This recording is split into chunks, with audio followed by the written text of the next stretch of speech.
जरूरी नहीं कि प्रगतिशील किसान बनने के लिए जमीन बड़ी हो, जरूरी ये है कि आपकी सोच बड़ी हो। सोच बड़ी होगी तो आप इनोवेटिव चीज़ें सोच सकेंगे और फिर उससे तरक्की कर सकेंगे। तो इस वक्त मैं खड़ा हूँ बिहार के वैशाली जिले के हाजीपुर के चकवारा गांव में।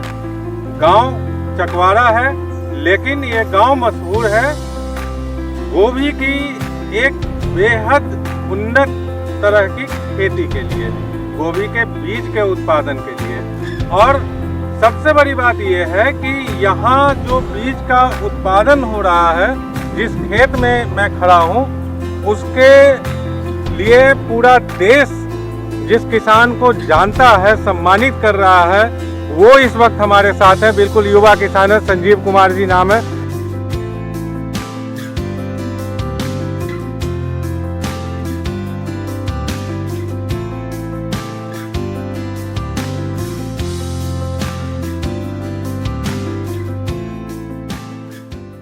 संजीव कुमार जी, किसान ऑफ इंडिया में आपका बहुत बहुत स्वागत है। जी धन्यवाद सर।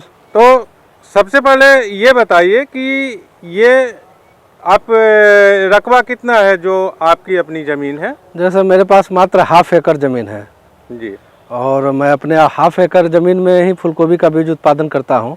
उसके अलावा जो हमारे अच्छे प्रगतिशील किसान हैं, जिनके पास ज़मीन ज़्यादा है और फूलगोभी की खेती में जो रुचि रखते हैं बीज उत्पादन में, उनसे हम कॉन्ट्रैक्ट फार्मिंग कराते हैं। हम क्या करते हैं कि उनको अपना बीज देते हैं, जो हमारी उन्नत प्रजाति है उसको बीज देते हैं और उसको रोगिंग करते हैं। समय समय पर जाकर हम देखभाल करते हैं और जब बीज उत्पादन हो जाता है तो उनको हम उचित रेट पर वो बीज को हम खरीद लेते हैं। जी।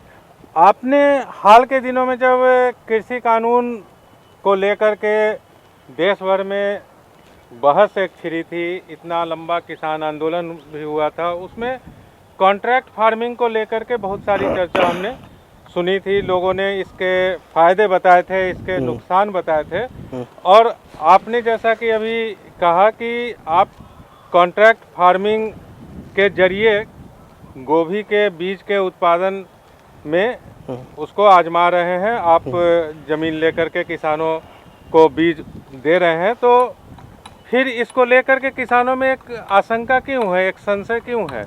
देखिए, किसान को जो मूलतः बातें हैं कॉन्ट्रैक्ट फार्मिंग की, उनको अपने समझ से परे हैं। जैसा कि हम जानते हैं, जो मेरे पास जो ज्ञान है कि हम कॉन्ट्रैक्ट करते हैं उनके उत्पाद का, उनके ज़मीन का हम कॉन्ट्रैक्ट नहीं करते हैं। जो हम उनको उत्पादन कराएंगे उनको हम सारा उत्पादित बीज को हम खरीद लेंगे। लेकिन किसानों के मन में शंका पैदा हो गया है कि जब हमको कॉन्ट्रैक्ट करेगा तो मेरा ज़मीन ले लेगा, जो कि धार्मिक बातें हैं और इससे वो ज़मीन नहीं लेता है। उनके उत्पाद का एग्रीमेंट होता है, उनको उत्पाद को खरीदता है। तो ये भ्रम फैलाया जा रहा था। इस भ्रम के तहत किसानों के मन में जो है भ्रम उत्पन्न हो गया था कि कॉन्ट्रैक्ट फार्मिंग के तहत हमारा ज़मीन को जो कॉन्ट्रैक्टर होगा वो ज़मीन को ले लेगा। ऐसी कोई बात नहीं है। और मैं विगत कई वर्षों से कॉन्ट्रैक्ट फार्मिंग करा रहा हूँ और भविष्य में भी इसी तरीका का मैं कराऊँगा, क्योंकि मेरे पास ज़मीन सीमित है और मैं अपने सीमित संसाधन में बीज का उत्पादन कर रहा हूँ और अपने साथी किसानों के साथ उत्पादन कर देश के विभिन्न राज्यों में अपने उत्पादित फूलगोभी बीज को भेज रहा हूं और वहां के किसान हमारे उत्पादित बीज से संतुष्ट हुए हैं। खुद का बीज जो है उत्पादन करने का आइडिया कहां से आया, कैसे पहल कहां से हुई? देखिए, जैसे मेरा गांव जो है चकवारा, ये फूलगोभी बीज उत्पादन के लिए विख्यात रहा है। लेकिन हमारे जो भी पूर्वज थे या हमारे ग्रामीण थे, फूलगोभी का जो बीज उत्पादन कर रहे थे, परंपरागत जो टेक्नोलॉजी है, ट्रेडिशनल मेथड से उसको बीज का उत्पादन कर रहे थे, जिससे हाल के दिनों में देखा गया कि वो जो उत्पादन हो रहा है वो उत्पादन दिन पर दिन उत्पादन घट रहा था। तो जब उत्पादन घट रहा था, हम लोग ने एक किसान क्लब बनाया और किसान क्लब के माध्यम से जिसने भी देश के एग्रीकल्चर इंस्टीट्यूट है, जैसे भारतीय सब्जी अनुसंधान संस्थान वाराणसी, भारतीय कृषि अनुसंधान संस्थान पूसा, कृषि विज्ञान केंद्र हाजीपुर वैशाली, डॉक्टर राजेंद्र प्रसाद केंद्रीय कृषि विश्वविद्यालय जैसे तमाम एग्रीकल्चर शोध संस्थानों में हम यहाँ के युवा किसानों को ले जाकर और लेटेस्ट जो टेक्नोलॉजी है उस टेक्नोलॉजी से प्रशिक्षण करवाया और वो प्रशिक्षण प्राप्त कर जितने भी हमारे गांव के युवा किसान हैं वो फूलगोभी का बीज उत्पादन कर रहे हैं और उससे ज़्यादा लाभ प्राप्त कर रहे हैं। और राष्ट्रपति जी ने भी आपको, महामहिम राष्ट्रपति रामनाथ कोविंद जी के हाथ से भी आपको सम्मान मिला है, वो भी हमने अखबारों में तस्वीर देखी थी। तो वो उस सम्मान के बारे में बताएं, वो कौन सा किस उपलब्धि के लिए? वो जो है वो नेशनल इनोवेशन फाउंडेशन के तहत हमने फूलगोभी की अपनी जो प्रजाति है, लोकल प्रजाति से एक वैरायटी डेवलप किया है, संजीव सिलेक्शन। मेरा नाम संजीव है और उसी के तहत हमने संजीव सिलेक्शन प्रजाति विकसित किया, जिसका NIF के तहत लगातार 3 साल तक एवेल्युएशन किया गया और उसमें विटामिन सी की प्रचुर मात्रा पाया गया।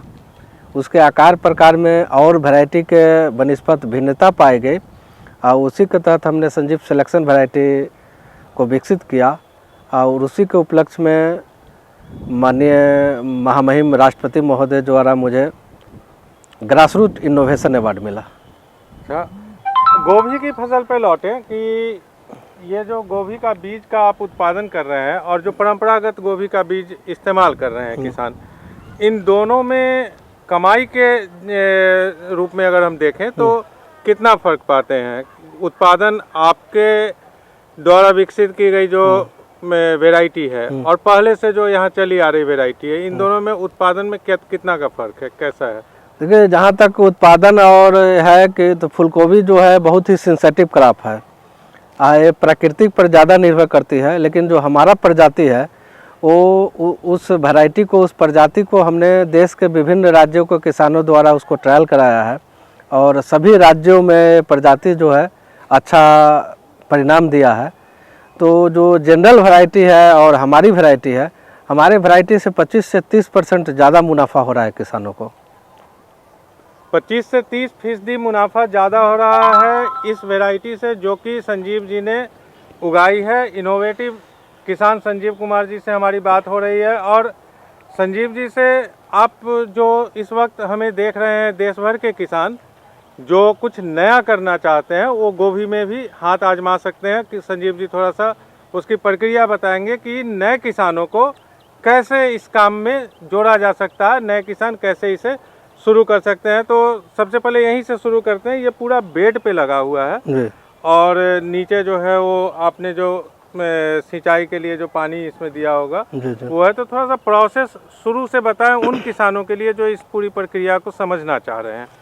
देखिए सर, हम लोग जो फूलगोभी का खेती करते हैं और जो फूलगोभी का बीज उत्पादन होता है, उसमें प्रक्रिया में यही है कि जब नर्सरी बेड में जब हमारा पौधा 25 से 30 दिन में जब तैयार हो जाता है तो उस पौधों को हम लोग रिज प्लांटिंग करते हैं। ये जो मेड़ देख रहे हैं, इसको हम अपने लोकल लैंग्वेज में बोलते हैं मेड़, इसको अंग्रेजी में बोलते हैं रिज प्लांटिंग। इससे फ़ायदा यही है कि जब बारिश का मौसम होता है और हमारी जो वैरायटी है ट्रॉपिकल वैरायटी है, ये बारिश के सीज़न में ही आता है, तो बारिश से पौधा का नुकसान न हो। जो वाटर स्टैग्नेशन होता है, पानी का जो ठहराव होता है, वो अगर पानी ठहर भी जाता है तो हमारा मेड़ पे पौधा होता है और रिज प्लांटिंग के तहत हम पानी से निजात पाते हैं, उससे बचाव हो जाता है और हमारा पौधा सही रहता है और हम अच्छा उत्पादन पाते हैं। यही कारण है कि हमारे यहाँ के किसान जो है समतल भूमि में नहीं लगा के रिज प्लांटिंग करते हैं, मेड़ पे पौधों का ट्रांसप्लांट करते हैं, प्रत्यारोपण करते हैं और अच्छा मुनाफा पाते हैं। तो गंगा और गंडक इन दोनों नदियों के बीच में स्थित है हाजीपुर। जाहिर सी बात है कि नदी के किनारे होने के कारण यहाँ की मिट्टी ज़्यादा उपजाऊ है और ये ज़्यादा मिट्टी जो है उपजाऊ होने की वजह से हाजीपुर सब्जी के उत्पादन में भी ज़्यादा मशहूर है। यहाँ पर हर तरह की सब्जियाँ होती है और केले की खेती के लिए तो हाजीपुर मशहूर है ही। तो इन तमाम सब्जियों के बीच गोभी की खेती संजीव जी कर रहे हैं और गोभी की बीज को लेकर के इन्होंने इस खेती को एक नया आयाम दिया है। गोभी की खेती के बारे में किस तरह की सावधानी कहें वो किसानों को बरतनी चाहिए, क्योंकि ज़्यादा कुहासा जैसे यहाँ पर ये है, तो उसमें कैसे सरवाइव कैसे करती है आपकी ये जो नई किस्म है? देखिए, जो वैरायटी है हम लोग का, ये ट्रॉपिकल वैरायटी है और हम किसान भाइयों को यही सलाह देना चाहते हैं कि जो किसान फूलगोभी की खेती करना चाहते हैं वो उसके लिए उसकी मिट्टी उपयुक्त हो, उसका मिट्टी का pH मान जांच करवा ले जो फूलगोभी की खेती के लिए उपयुक्त होता है, और जल निकासी की व्यवस्था हो। जो ज़मीन पर, वही ज़मीन पर फूलगोभी की खेती करें जो ज़मीन ऊंचा हो, जहां पानी का ठहराव ना हो। और ऐसे ज़मीन का अगर किसान चयन करते हैं और फूलगोभी की खेती करते हैं तो मुझे उम्मीद है कि उनको 100% अच्छा परिणाम मिलेगा और वो फूलगोभी की खेती में सफल रहेंगे। और आखिरी सवाल एक संजीव जी आपसे कि जो इनोवेटिव खेती है उसके लिए एक अच्छा मार्केट भी चाहिए, मंडी चाहिए, क्योंकि आप जो बीज यहाँ पर उत्पादन करेंगे वो दूसरी जगह आसानी से पहुँच जाए, ढुलाई में बहुत ज़्यादा कॉस्टिंग नहीं आए। और इस बारे में जो है यहाँ का जो खेती का माहौल है बिहार का, और उससे आपको कितनी मदद मिल पाती है? आप क्या चाहेंगे कि किस तरह की स्थितियाँ बने जिससे नए इनोवेटिव किसान जो आए इस क्षेत्र में वो अच्छा कर सके, उन्हें हौसला मिल सके? देखिए सर, हम लोग का जो उत्पाद होता है वो फूलगोभी का बीज उत्पादन की एक प्रक्रिया में एक होता है कि फूलगोभी जब कड तैयार होता है, जब फल तैयार हो जाता है हमारा, तो फल तैयार होने के बाद हम उसमें स्कूपिंग करते हैं, उसको 1/3 भाग को काट लेते हैं। और जब 1/3 भाग को काटते हैं तो उसको मार्केट में हम लोग बेच देते हैं। तो हमारे घर के गांव के बगल के ही कृषि उत्पादन बाजार समिति है और हम अपने उत्पाद को कृषि उत्पादन बाजार समिति में बेच लेते हैं। और बहुत ही आसान है, हमारे यहाँ से 1 किलोमीटर की दूरी पर कृषि उत्पादन बाजार समिति स्थित है। वहाँ पर हमारे कोई भी उत्पाद, सब्जी का उत्पाद बेचने में कोई प्रॉब्लम नहीं है, कोई दिक्कत नहीं है, हम लोग आसानी से बेच लेते हैं। उसके साथ ही जो बीज होता है वो हम बीज को विभिन्न ब्रांडों के नाम से हम देश के विभिन्न राज्यों में कोरियर, पोस्ट ऑफिस, ट्रांसपोर्ट वगैरह जितने भी माध्यम है उसके माध्यम से हम बीज को भेजते हैं। अंत में चलते चलते कुछ कहना चाहेंगे देश भर के उन किसानों से, उन युवा किसानों से जो इस डर से कि खेती किसानी जो है वो घाटे का सौदा है, पलायन कर जाते हैं और मुश्किलों के बावजूद 6,000, 8,000, 10,000 की नौकरी के लिए शहरों में, महानगरों में घूमते हैं। आप जमीन न होने के बावजूद अपनी मेहनत से आत्मनिर्भर किसान बन रहे हैं, लगातार दूसरों को भी बना रहे हैं, तो कोई संदेश देना चाहेंगे देश भर के किसानों को? देश भर के किसानों को हमारा यही सलाह होगा, यही मेरा सुझाव होगा कि जो किसान खेती करना चाहते हैं, किसानी कोई ख़राब चीज़ नहीं है। और जो किसान या कोई भी भाई जो खेती से रुचि रखना चाहते हैं वो सबसे पहले प्रशिक्षण प्राप्त कर लें, और प्रशिक्षण प्राप्त करके कोई भी फसल की खेती करेंगे तो मुझे आशा ही नहीं, पूर्ण विश्वास है कि वो अपने मिशन में कंप्लीट होंगे। जिनके पास ज़मीन नहीं है, अब लैंडलेस खेती भी होता है, जो किसानों के पास ज़मीन नहीं है वो बहुत सारा मशरूम का खेती कर सकते हैं, अपने छत पे कर सकते हैं, छत पर भी बागवानी की फसल लगा सकते हैं और इस प्रकार का वो लाभ ले सकते हैं। सबसे पहले हम किसान भाइयों को यही मेरा सलाह और सुझाव है कि वो प्रशिक्षण प्राप्त करके अपने निकट के जो भी कृषि शोध संस्थान है, कृषि विज्ञान केंद्र है, वहाँ पर प्रशिक्षित हो और जो विषय में वो रुचि रखना चाहते हैं, जिस फसल का, उसे प्रशिक्षित होकर उसकी खेती करें। मुझे निश्चित आशा है कि वो अपने मिशन में कंप्लीट होंगे और ज़्यादा से ज़्यादा लाभ प्राप्त करेंगे। बहुत बहुत धन्यवाद संजीव जी आपका, आपने कई सारी जानकारियाँ दी, इसके लिए एक बार किसान ऑफ इंडिया की ओर से आपका बहुत बहुत धन्यवाद। जी धन्यवाद सर।